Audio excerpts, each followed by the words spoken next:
Monday was all about business and the private sector.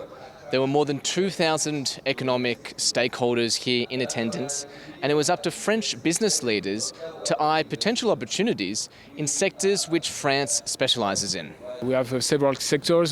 First of all is, of course, the tech sector, especially here in Nairobi, which is, to be clear, a hub, a very important hub for the sub-region of this eastern part of Africa. Of course, we have the medical tech, everything around medicines producing and paramedicines producers, and also everything that is a turnaround the agricultural sector. Agriculture is an important part of the GDP, 20% of the GDP here in Kenya, and we can have French offerings.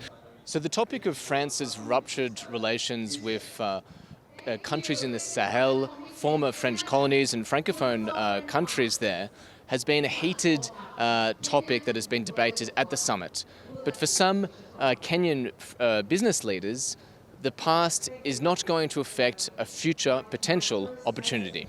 I don't want to say I know what France has done in West Africa. I'm not private to that. But I think that we all have a light to change and to transform ourselves.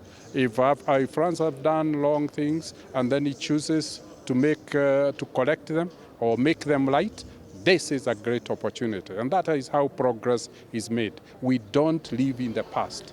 So Tuesday is going to be all about politics. There's going to be more than 30 heads of state in attendance.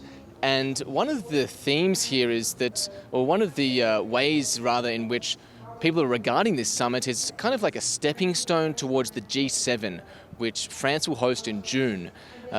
French President Emmanuel Macron has invited William Ruto, his Kenyan counterpart, to attend the G7 summit. And that comes after he reportedly had invited Cyril Ramaphosa, the South African president originally, but according to the South African government, Macron has uninvited Ramaphosa after pressure from Donald Trump. And one of the themes around this leading up to the G7 that is going to be discussed here at the summit on Tuesday is France's advocacy for Africa to have more of an influential role on the global stage. And part of that is France supporting Africa to have 2 permanent seats on the UN Security Council. So we can expect the French president, along with his African counterparts, to discuss that on Tuesday, as well as in France in June. And at the end of this summit, we can expect the signing of the Nairobi Declaration.